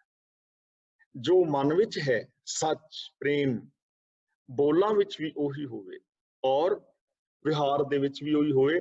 फिर जिंदगी के अंदर खुशी पैदा होगी, आनंद पैदा हो। ते जे कह कुछ होर रहे हाँ, सोच कुछ होर रहे हाँ, कर कुछ होर रहे हाँ, फिर खुशी पैदा नहीं। रागमई शख्सियत का एक पक्ष होर भी है, शरीरक, मानसिक, बौद्धिक और आत्मक इकसुरता चाहिए है। कई बार लोग काम करते ने, मैं भी हाँ, तुसीं भी हो, काम तो सानू करना पैना है, काम हर बंदा करता भी है। कई बार काम ऐसा हुंदा है कि उसकी मर्जी का काम नहीं हुंदा, लेकिन उन्होंने मजबूरन करना पै रहा है, दिल ओदा नहीं करता, काम ਉਹਦੇ ਲਾਇਕ ਦਾ नहीं है, ਕੰਮ ਨੂੰ पसंद नहीं कर रहा अंदरों, पर मजबूरन पैसे वास्ते ਉਹਨੂੰ काम करना पै रहा है, दिमागी तौर ते, शरीरक तौर ते उस काम चों खुशी पैदा नहीं होएगी, उत्थे बंदे ਨੂੰ थकावट भी होएगी, परेशानी भी होएगी। ਤਾਂ ਇਸ ਲਈ ਸਾਡੀ ਕੰਮ ਦੇ ਵਿੱਚ ਜਾਂ ਤਾਂ ਉਹ ਕੰਮ ਕਰੋ ਜੋ ਤੁਹਾਡੇ ਮਨ ਦਾ ਹੈ, ਜਾਂ ਫਿਰ ਜਿਹੜੇ ਕੰਮ ਨੂੰ ਕਰ ਰਹੇ ਹੋ ਮਨ ਕਰਕੇ ਕਰੋ, ਫਿਰ ਖੁਸ਼ੀ ਪੈਦਾ ਹੋਏਗੀ। ਇਸ ਲਈ ਕਈਆਂ ਨੇ, ਵਿਦਵਾਨਾਂ ਨੇ ਕਿਹਾ ਹੈ ਕਿ ਜੇ ਤੁਸੀਂ ਕੰਮ ਨੂੰ ਆਪਣੀ ਹੌਬੀ ਬਣਾ ਲਓ ਤੇ ਫਿਰ ਕਦੇ ਥੱਕੋਗੇ ਨਹੀਂ। ਜੇ ਤੁਸੀਂ ਉਹਨੂੰ ਆਪਣੀ ਹੌਬੀ ਬਣਾ ਲਓ, ਮਨਪਸੰਦ ਬਣਾ ਲਓ, ਫਿਰ ਥੱਕੋਗੇ ਨਹੀਂ, ਫਿਰ ਕੰਮ ਨਹੀਂ ਕਰੋਗੇ, ਫਿਰ ਤੁਸੀਂ ਆਨੰਦ ਮਾਣੋਗੇ, ਕੰਮ ਦੇ ਵਿੱਚੋਂ ਆਨੰਦ ਪੈਦਾ ਹੋਏਗਾ। ਇਹ ਰਾਗਮਈ ਸ਼ਖਸੀਅਤ ਦਾ ਇੱਕ ਪੱਖ ਜਿਹੜਾ ਹੈ ਇਹ ਵੀ ਹੈ, ਔਰ ਸਰੀਰਕ, ਮਾਨਸਿਕ, ਬੌਧਿਕ ਇਕਸਾਰਤਾ ਉਹਦੇ ਅੰਦਰ ਜਿਹੜੀ ਹੈ ਆਪਣੀ ਆਉਣੀ ਚਾਹੀਦੀ ਹੈ। ਰਾਗਮਈ ਸ਼ਖਸੀਅਤ ਦਾ ਇੱਕ ਪੱਖ ਇਹ ਵੀ ਹੈ ਕਿ ਉਹਦੇ ਦਿਲ ਔਰ ਦਿਮਾਗ ਦੇ ਅੰਦਰ ਵੀ ਇਕਸੁਰਤਾ ਚਾਹੀਦੀ ਹੈ। ਜਿੱਥੇ ਦਿਲ ਔਰ ਦਿਮਾਗ ਮਿਲ ਕੇ ਨਹੀਂ ਚੱਲਦੇ, यानी जज्बे और बुद्धि का तालमेल नहीं है, उत्थे भी खुशी पैदा नहीं होगी। दिल करता है कुछ होर करने वास्ते, पर दिमाग कहता है नहीं, ये काम करना ठीक नहीं है, खिंचाव पैदा होएगा, उत्थे भी खुशी पैदा नहीं होएगी। इसलिए अपने जज्बियां दे उत्ते कंट्रोल करना है। ਜਿਹੜੀਆਂ गलत भावनावां अंदर पैदा ਹੁੰਦੀਆਂ ਨੇ, ਉਹਨਾਂ ਦਾ बुद्धि ਦੇ ਨਾਲ निर्णय ਲੈਣਾ है कि जो मेरे मन ਵਿੱਚ ਇਹ ਭਾਵਨਾ पैदा हुई है, ਇਹਦਾ रिजल्ट ਕੀ ਨਿਕਲੇਗਾ। ਜਜ਼ਬਿਆਂ ਦੇ ਉੱਤੇ, ਭਾਵਨਾਵਾਂ ਤੇ ਕੰਟਰੋਲ, ਜਿਸ ਦਾ ਆਪਣੀਆਂ ਭਾਵਨਾਵਾਂ ਤੇ ਕੰਟਰੋਲ ਹੋ ਜਾਂਦਾ ਹੈ, ਦਿਲ ਔਰ ਦਿਮਾਗ ਦਾ ਤਾਲਮੇਲ ਬਹਿ ਜਾਂਦਾ ਹੈ, ਬੁੱਧੀ ਔਰ ਜਜ਼ਬਿਆਂ ਦਾ ਤਾਲਮੇਲ ਬਹਿ ਜਾਂਦਾ ਹੈ, ਫਿਰ ਉਸ ਬੰਦੇ ਦੀ ਜ਼ਿੰਦਗੀ ਵਿੱਚ ਆਨੰਦ ਪੈਦਾ ਹੁੰਦਾ ਹੈ। ਇਹਨੂੰ ਕਹਿੰਦੇ ਨੇ ਰਾਗ ਰਤਨ ਪਰਿਵਾਰ ਭਰੀਆਂ, ਰਾਗਮਈ ਸ਼ਖਸੀਅਤ। ਤੇ ਚੌਥਾ ਜੋ ਸ਼ਖਸੀਅਤ ਜਿਹੜੀ ਹੈ ਨਾ, ਚੌਥਾ ਇਹ ਸ਼ਖਸੀਅਤ ਪੈਦਾ ਕਿੱਥੋਂ ਹੋਏਗੀ, ਇੱਥੇ ਉਪਜ ਕਿਹਦੀ ਹੈ। ਸੰਗੀਤਮਈ ਸ਼ਖਸੀਅਤ ਦੀ ਜੋ ਉਪਜ ਹੈ, ਉਹਦਾ ਬੇਸ ਕੀ ਹੈ, ਸਤਿਗੁਰੂ ਮੈਂ ਪਾਇਆ, ਚੌੜਾ ਗਿਆਨ, ਵਿਸ਼ਾਲ ਗਿਆਨ। ਜੇ ਹੁਣ ਇਹਨਾਂ ਚੀਜ਼ਾਂ ਬਾਰੇ ਗਿਆਨ ਨਹੀਂ ਹੈ, ਬੰਦਾ ਜਾਣਕਾਰੀ ਪੂਰੀ ਨਹੀਂ ਰੱਖਦਾ, ਤਾਂ ਜੀਵਨ ਦੇ ਅੰਦਰ ਖੁਸ਼ੀ ਪੈਦਾ ਨਹੀਂ ਹੋ ਸਕਦੀ। ਕਿਉਂਕਿ ਅਗਿਆਨਤਾ ਵਸ ਬੰਦਾ ਐਸੇ ਕੰਮ ਕਰਦਾ ਰਹਿੰਦਾ ਹੈ ਜਿਨ੍ਹਾਂ ਦਾ ਕੰਮਾਂ ਦਾ ਰਿਜ਼ਲਟ ਜਿਹੜਾ ਹੈ ਬੜਾ ਗਲਤ ਨਿਕਲਦਾ ਹੈ। ਕਈ ਵਾਰ ਬੰਦਾ ਇਮੋਸ਼ਨਲ ਹੋ ਕੇ ਕੋਈ ਰਿਸ਼ਤਾ ਨਾਤਾ ਬਣਾ ਲੈਂਦਾ ਹੈ, ਲੇਕਿਨ ਬਾਅਦ ਦੇ ਵਿੱਚ ਉਹਦਾ ਰਿਜ਼ਲਟ ਗਲਤ ਨਿਕਲਦਾ ਹੈ। ਜਿਵੇਂ ਅਸੀਂ ਦੇਖਦੇ ਹਾਂ ਬਹੁਤ ਸਾਰੇ ਬੱਚੇ ਲਵ ਮੈਰਿਜ ਕਰਾਉਂਦੇ ਨੇ ਨਾ, ਇਮੋਸ਼ਨਲ ਹੋ ਕੇ, ਲੇਕਿਨ ਥੋੜੇ ਦਿਨਾਂ ਬਾਅਦ ਹੀ ਉਹ ਰਿਸ਼ਤੇ ਨਾਤੇ ਟੁੱਟ ਜਾਂਦੇ ਨੇ। ਰੀਜ਼ਨ ਕੀ ਹੈ ਕਿ ਵਿਸ਼ਾਲ ਗਿਆਨ ਨਹੀਂ ਸੀ। ਕਈ ਵਾਰ ਅਸੀਂ ਐਸੇ ਥਾਂ ਤੇ ਵਪਾਰ ਕਰ ਲੈਂਦੇ ਹਾਂ ਕਿ ਅਸੀਂ ਇਹ ਵਪਾਰ ਕਰਾਂਗੇ ਤੇ ਵਪਾਰ ਸਾਡਾ ਫੇਲ ਹੋ ਜਾਂਦਾ ਹੈ। ਰੀਜ਼ਨ ਕੀ ਹੈ ਕਿ ਅਸੀਂ ਗਲਤ ਫੈਸਲਾ ਲੈ ਲਿਆ, ਅਸੀਂ ਉਹ ਕੰਮ ਕਰ ਲਿਆ ਜਿਸ ਕੰਮ ਬਾਰੇ ਸਾਨੂੰ ਨੌਲੇਜ ਨਹੀਂ ਸੀ, ਜਾਂ ਅਸੀਂ ਐਸੀ ਜਗ੍ਹਾ ਤੇ ਉਹ ਕੰਮ ਸ਼ੁਰੂ ਕਰ ਲਿਆ ਜਿੱਥੇ ਉਸ ਕੰਮ ਦੇ ਵਿੱਚ ਗ੍ਰਾਹਕੀ ਆਉਣੀ ਹੀ ਨਹੀਂ ਸੀ, ਤਾਂ ਬੰਦਾ ਫੇਲ ਹੋ ਜਾਂਦਾ ਨਾ। ਇਸ ਲਈ ਵਿਸ਼ਾਲ ਗਿਆਨ ਦੀ ਜ਼ਰੂਰਤ ਹੈ। ਅਸੀਂ ਆਪਣੇ ਪਰਿਵਾਰ ਦਾ ਗੋਲ ਕਿਵੇਂ ਬਣਾਉਣਾ ਹੈ, ਇਹਦੇ ਬਾਰੇ ਸਾਨੂੰ ਪਤਾ ਹੋਣਾ ਚਾਹੀਦਾ ਹੈ। ਜੇ ਸਾਡੇ ਕੋਲ ਪੈਸਾ ਹੈ, ਅਸੀਂ ਕਮਾਉਂਦੇ ਹਾਂ, ਪਰ ਜੇ ਸਾਨੂੰ ਬਜਟ ਬਣਾਉਣ ਦਾ ਨਹੀਂ ਪਤਾ, ਤਾਂ ਅਸੀਂ ਪੈਸਾ ਸਾਂਭ ਨਹੀਂ ਸਕਾਂਗੇ, ਸਹੀ ਵਰਤੋਂ ਨਹੀਂ ਕਰ ਪਾਵਾਂਗੇ। ਜੇ ਸਾਨੂੰ ਰਿਸ਼ਤਿਆਂ ਨਾਤਿਆਂ ਦੇ ਨਾਲ ਮਿਲਣ ਦੀ ਜਾਂਚ ਨਹੀਂ, ਗਿਆਨ ਨਹੀਂ, ਇਹਨਾਂ ਉਤਲੀਆਂ ਗੱਲਾਂ ਦੀ ਤਮੀਜ਼ ਨਹੀਂ, ਤਾਂ ਬੰਦਾ ਜ਼ਿੰਦਗੀ ਅੰਦਰ ਖੁਸ਼ੀਆਂ ਪੈਦਾ ਨਹੀਂ ਨਾ ਕਰ ਪਾਏਗਾ। ਸਾਡੇ ਧੀਆਂ, ਪੁੱਤਰ, ਭੈਣ, ਭਰਾ, ਜ਼ਮੀਨ, ਜਾਇਦਾਦ, ਧਨ, ਦੌਲਤ, ਸਾਰਾ ਕੁਝ ਹੁੰਦਿਆਂ ਹੋਇਆਂ ਸਾਡੀ ਜ਼ਿੰਦਗੀ ਵਿੱਚ ਖੁਸ਼ੀ ਪੈਦਾ ਕਿਉਂ ਨਹੀਂ ਹੋਈ? ਕਿਉਂਕਿ ਬੰਦਾ ਇਹਨਾਂ ਚੀਜ਼ਾਂ ਦਾ ਤਾਲਮੇਲ ਨਹੀਂ ਬਿਠਾ ਪਾਇਆ। ਇਸ ਲਈ ਯਥਾਰਥ ਗਿਆਨ ਦੀ ਜ਼ਰੂਰਤ ਹੈ। ਤਾਂ ਹੀ ਗੁਰਦੇਵ ਪਾਤਸ਼ਾਹ ਨੇ ਪਾਵਨ ਬਾਣੀ ਦੇ ਅੰਦਰ ਸਾਨੂੰ ਬਾਰ-ਬਾਰ ਗੁਰੂ ਦੇ ਚਰਨਾਂ ਵਿੱਚ ਆਉਣ ਦੀ ਪ੍ਰੇਰਣਾ ਦਿੱਤੀ ਹੈ। ਗੁਰ ਬਿਨ ਘੋਰ ਅੰਧਾਰ, ਗੁਰੂ ਬਿਨ ਸਮਝ ਨਾ ਆਵੇ, ਗੁਰ ਬਿਨ ਸੁਰਤ ਨਾ ਸਿੱਧ, ਗੁਰੂ ਬਿਨ ਮੁਕਤ ਨਾ ਪਾਵੇ, ਗੁਰ ਕਰ ਸੱਚ ਵਿਚਾਰ, ਗੁਰੂ ਕਰ ਰੇ ਮਨ ਮੇਰੇ, ਗੁਰ ਕਰ ਸ਼ਬਦ ਸਪੁਨ, ਅਗਨ ਕੱਟੇ ਸਭ ਤੇਰੇ। ਇਸ ਲਈ ਵਿਸ਼ਾਲ ਗਿਆਨ ਦੀ ਸਾਨੂੰ ਜ਼ਰੂਰਤ ਪਵੇਗੀ ਔਰ ਇਹ ਗਿਆਨ ਦੀ ਜਿਹੜੀ ਪ੍ਰਾਪਤੀ ਹੈ ਇਹ ਲਗਾਤਾਰ ਯਤਨਾਂ ਦੇ ਨਾਲ ਹੋਏਗੀ। ਇੱਕ ਦਿਨ ਦੇ ਵਿੱਚ ਗਿਆਨ ਕੋਈ ਵੀ ਹਾਸਲ ਨਹੀਂ ਕਰਦਾ, ਇਹਦੇ ਵਾਸਤੇ ਲਗਾਤਾਰ ਯਤਨ ਕਰਨ ਦੀ ਲੋੜ ਹੈ। ਜੇ ਕੋਈ ਇੰਜੀਨੀਅਰ ਬਣਿਆ ਹੈ ਅੱਜ ਤਾਂ ਉਹਨੇ ਲਗਾਤਾਰ ਯਤਨ ਕੀਤੇ ਨੇ, ਤੇ ਜੇ ਉਹ ਯਤਨ ਕਰਨੇ ਅੱਗੋਂ ਛੱਡ ਦੇਵੇਗਾ ਤਾਂ ਉਹਦਾ ਗੁਣ ਉੱਥੇ ਹੀ ਰੁਕਿਆ ਰਹਿ ਜਾਏਗਾ। ਪਰ ਜੇ ਉਹ ਅੱਗੇ ਯਤਨ ਕਰਦਾ ਰਹੇਗਾ ਤਾਂ ਉਹ ਨਵੀਆਂ ਖੋਜਾਂ ਕਰ ਲਵੇਗਾ। ਜੋ ਸਾਇੰਟਿਸਟ ਵੀਰਾਂ ਨੇ ਅੱਜ ਤੱਕ ਖੋਜਾਂ ਕੀਤੀਆਂ ਨੇ, ਗਿਆਨ ਦੀ ਲਗਾਤਾਰਤਾ ਦੇ ਵਿੱਚੋਂ ਪੈਦਾ ਹੋਈਆਂ ਨੇ, ਨਿਰੰਤਰਤਾ ਚੋਂ, ਤੇ ਜੇ ਉਹ ਨਿਰੰਤਰਤਾ ਛੁੱਟ ਜਾਏਗੀ ਤਾਂ ਸਾਇੰਸ ਦੀ ਅੱਗੇ ਖੋਜ ਬੰਦ ਹੋ ਜਾਏਗੀ। ਇਸੇ ਤਰ੍ਹਾਂ ਸਾਡੇ ਜੀਵਨ ਦੇ ਅੰਦਰ ਜੋ ਵਿਕਾਸ ਅਸੀਂ ਕੀਤਾ ਹੈ ਉਹ ਨਿਰੰਤਰਤਾ ਚੋਂ ਹੋਇਆ ਹੈ, ਪਰ ਜੇ ਨਿਰੰਤਰਤਾ ਰੁਕ ਜਾਏਗੀ ਸਾਡਾ ਵਿਕਾਸ ਵੀ ਰੁਕ ਜਾਏਗਾ। ਇਸ ਲਈ ਗਿਆਨ ਵਾਸਤੇ ਹਰ ਵਕਤ ਯਤਨ ਕਰਦੇ ਰਹਿਣਾ ਹੈ।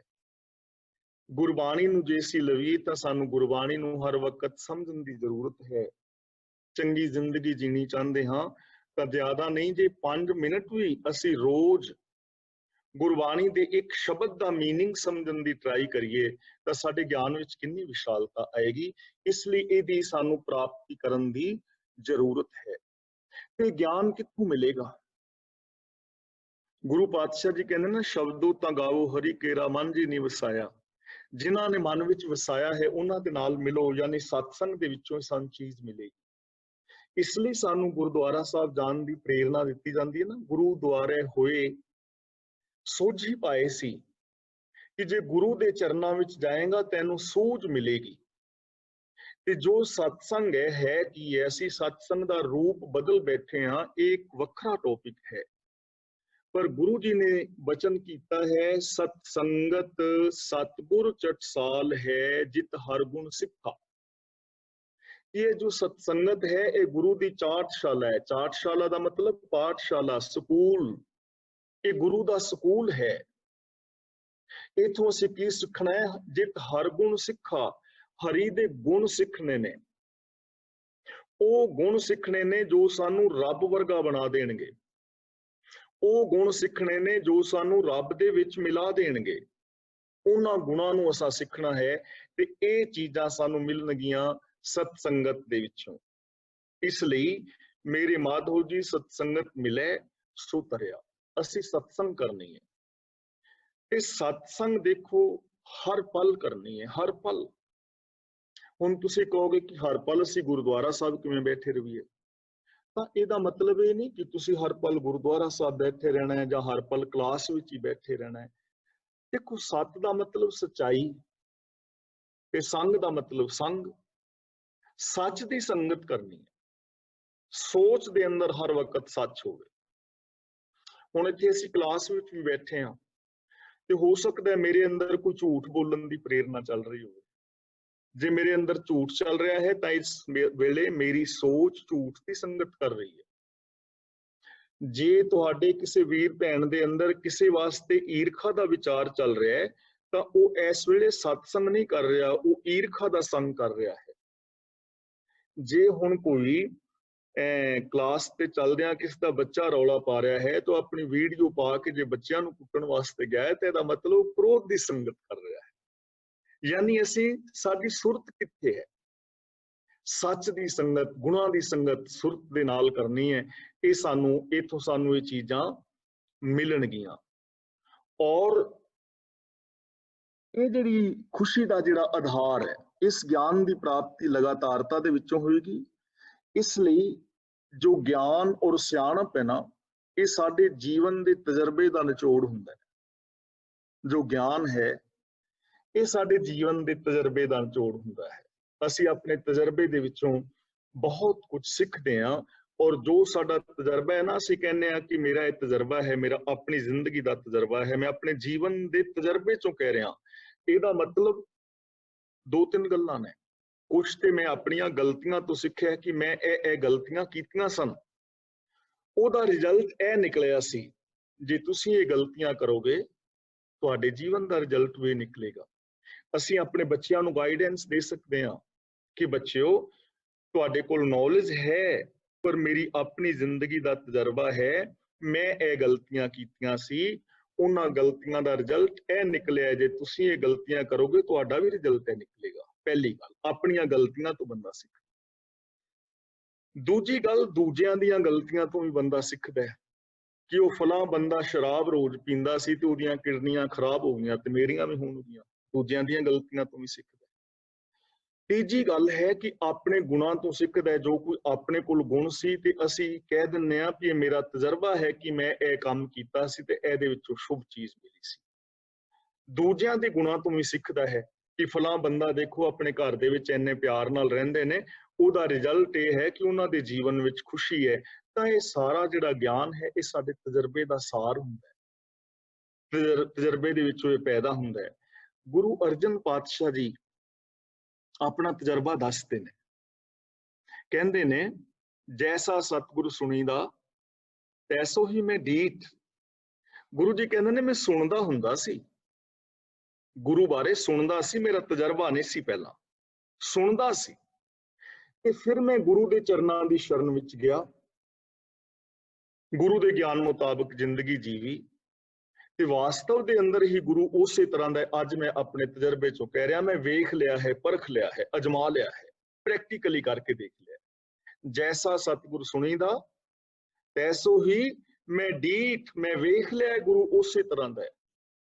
ਤੇ ਗੁਰੂ ਕੈਸਾ ਹੈ, ਵਿਛੜਿਆ ਮੇਲੇ ਪ੍ਰਭੂ ਹਰ ਦਰਗਾਹ ਕਾ ਬਸੀਠ। ਵਿਛੜਿਆਂ ਨੂੰ ਗੁਰੂ ਰੱਬ ਦੇ ਨਾਲ ਮਿਲਾ ਦਿੰਦਾ। ਗੁਰੂ ਅਰਜਨ ਦੇਵ ਜੀ ਤਜਰਬੇ ਚੋਂ ਕਹਿ ਰਹੇ। ਤਾਂ ਸਾਡਾ ਵੀ ਤਜਰਬਾ ਤਾਂ ਹੋਏਗਾ ਨਾ ਜੇ ਅਸੀਂ ਇਹ ਕੰਮ ਕਰਾਂਗੇ, ਅਪਣਾਵਾਂਗੇ। ਤਾਂ ਜੇ ਅਸੀਂ ਆਨੰਦ ਪਾਣਾ ਚਾਹੁੰਦੇ ਹਾਂ ਤਾਂ ਸਾਨੂੰ ਵੀ ਇਹ ਕੰਮ ਕਰਨਾ ਚਾਹੀਦਾ। ਗੁਰਬਾਣੀ ਅਨੁਸਾਰ ਸਾਨੂੰ ਜ਼ਿੰਦਗੀ ਜੀਣੀ ਚਾਹੀਦੀ ਹੈ। ਸੋ ਖੁਸ਼ੀ ਦਾ ਆਧਾਰ ਜੋ ਪਹਿਲੀ ਪੌੜੀ ਵਿੱਚ ਗੁਰੂ ਜੀ ਦੱਸ ਰਹੇ ਨੇ ਉਹ ਹੈ ਰਾਗਮਈ ਸ਼ਖਸੀਅਤ, ਵਿਸ਼ਾਲ ਗਿਆਨ ਔਰ ਅਡੋਲ ਮਨ। ਇਹ ਤਿੰਨ ਚੀਜ਼ਾਂ ਖੁਸ਼ੀ ਦਾ ਆਧਾਰ ਨੇ।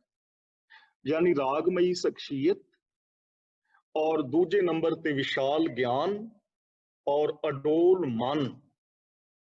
गुरु दे ज्ञान मुताबिक जिंदगी जीण दा नतीजा की होएगा? आनंद पाया मेरी माए सतगुरु में पाया। हुण आपां दूजी पौड़ी देखते हैं। ए मन मेरिया तू सदा रहो हर नाले। इहदा अखरी अर्थ है कि ये मेरे मन तू हमेशा रब दे नाल रहो, हर नाल रहो तू मन मेरे दुख सब विसारना।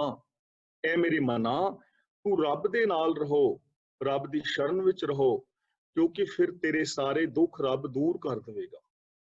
तेरी जिंदगी चों दुख दूर हो जाएंगे। अंगीकार ओह करे तेरा, कारज सब सवारना। रब तेरा अंगीकार करेगा, राखी करेगा और तेरे सारे कारज सवार देवेगा, तेरे सारे कारज समर जाएंगे। सबना गल्लां समरथ स्वामी, सो क्यों मनों विसारे। कि जेड़ा सारियां गल्लां वास्ते समरथ है, सर्व शक्तिमान है, ओनू अपने मन चों क्यों विसारदा है, ओनू अपने मन चों ना भुला। कहे नानक मन मेरे सदा रहो हर नाले। कि मेरे मन तू सदा ही प्रभु दे नाल जुड़िया रहो, ओदे तो दूर ना जा। हुण दूजी पौड़ी दे अंदर किहड़ियां चीज़ां ने जो कि सानू खुशी प्रदान करदियां ने? दूजी पौड़ी चों सानू की शिक्षा मिलदी है? हुण दूजी पौड़ी दा जे असीं मेन चीज लवीए सदा रहो हर नाले, तां इहदे विचों एक चीज उपजेगी, इखलाकी जुर्रत आउंदी है। खुशी वास्ते जिंदगी दे अंदर इखलाकी जुर्रत चाहिदी है, जीवन दा आदर्श चाहिदा है। इत्थे जीवन दा आदर्श की दस्या जा रहा है? ए मन मेरिया तू सदा रहो हर नाले। ये साडा आदर्श है, ये गोल है कि असी रब दे नाल रहना है। देखो रब दे नाल असां रहना है, रब ते साडे नाल है ही, वो ते कदे विछड़िया नहीं, ਉਹ ਤਾਂ ਘੱਟ ਘੱਟ ਮੈਂ ਹਰ ਜੂ ਬਸੈ। ਸਾਡੀ ਸੁਰਤ ਰੱਬ ਨਾਲੋਂ ਟੁੱਟ ਜਾਂਦੀ ਹੈ, ਅਸੀਂ ਰੱਬ ਤੋਂ ਦੂਰ ਚਲੇ ਜਾਂਦੇ ਹਾਂ। ਕਿਵੇਂ? ਰੱਬ ਕੀ ਹੈ? ਸੱਚਾਈ, ਗੁਣ ਨਿਧਾਨ। ਰੱਬ ਗੁਣਾਂ ਦਾ ਮੁਜੱਸਮਾ ਹੈ ਨਾ। ਰੱਬ ਸੱਚਾਈ ਹੈ, ਨਿਰਭੈਤਾ ਹੈ, ਨਿਰਵੈਰਤਾ ਹੈ, ਇਹ ਰੱਬੀ ਗੁਣ ਨੇ ਨਾ। ਲਵ ਇਜ਼ ਗੋਡ, ਪ੍ਰੇਮ ਰੱਬ ਹੈ। ਤੇ ਅਸੀਂ ਪ੍ਰੇਮ ਤੋਂ ਦੂਰ ਚਲੇ ਗਏ, ਅਸੀਂ ਆਪਣੀ ਸੁਰਤ ਨੂੰ ਸੱਚ ਨਾਲੋਂ ਤੋੜ ਲਿਆ, ਅਸੀਂ ਦਇਆ ਨਾਲੋਂ ਟੁੱਟ ਗਏ, ਅਸੀਂ ਨਿਰਭੈਤਾ ਨਾਲੋਂ ਟੁੱਟ ਗਏ, ਅਸੀਂ ਨਿਰਵੈਰਤਾ ਨਾਲੋਂ ਟੁੱਟ ਗਏ। ਇਸੇ ਨੂੰ ਕਹਿੰਦੇ ਨੇ ਰੱਬ ਤੋਂ ਦੂਰ ਹੋ ਜਾਣਾ। ਤਾਂ ਗੁਰੂ ਜੀ ਕਹਿੰਦੇ ਨੇ ਤੂੰ ਰੱਬ ਦੇ ਨਾਲ ਰਹੋ, ਆਪਣੀ ਸੁਰਤ ਨੂੰ ਰੱਬੀ ਗੁਣਾਂ ਦੇ ਨਾਲ ਜੋੜ ਕੇ ਰੱਖ।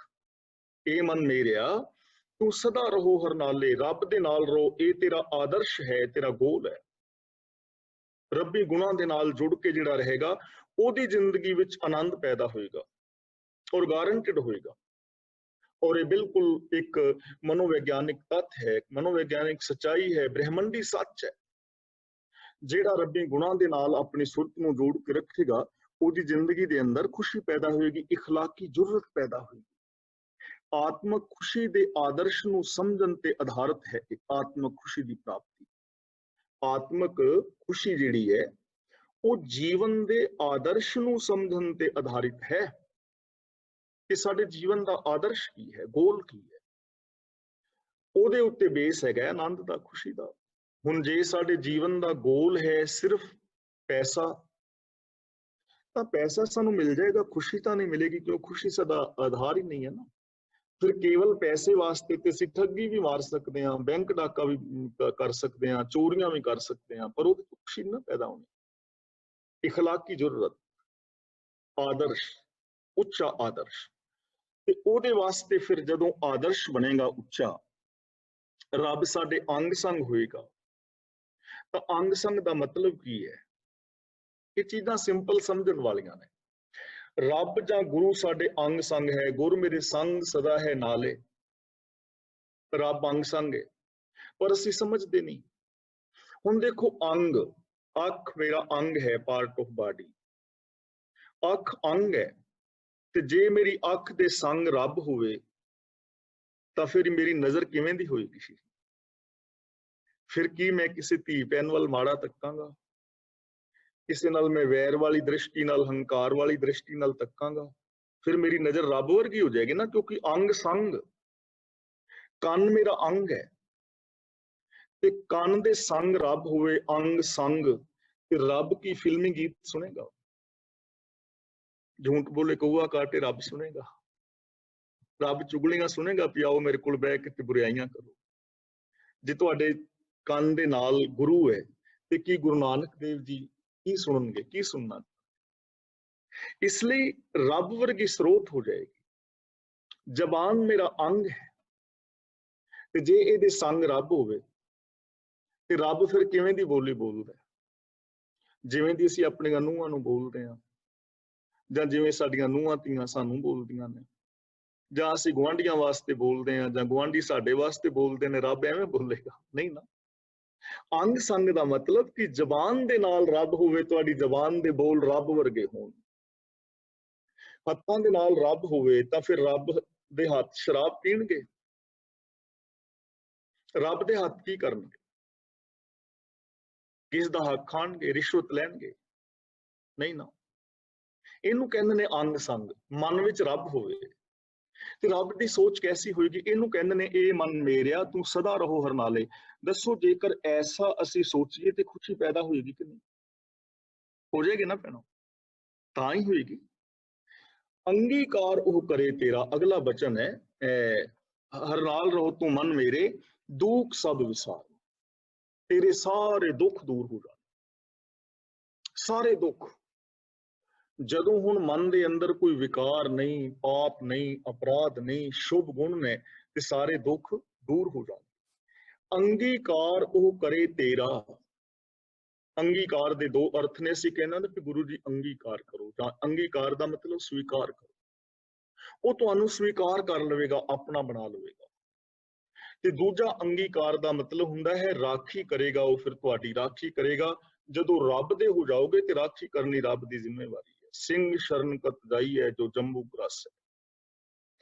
ਕਾਰਜ ਸਭ ਸਵਾਰਨਾ, ਤੇਰੀ ਜ਼ਿੰਦਗੀ ਦਾ ਸਾਰਾ ਕਾਰਜ ਸਵਾਰ ਦੇਵੇਗਾ, ਅੰਗੀਕਾਰ ਕਰੇਗਾ, ਤੇਰਾ ਕਾਰਜ ਸੰਵਾਰੇਗਾ। ਤੇ ਹੁਣ ਸਵਾਲ ਪੈਦਾ ਹੁੰਦਾ ਹੈ ਕਿ ਕਾਰਜ ਕਿਹੜਾ ਹੈ ਜ਼ਿੰਦਗੀ ਦਾ?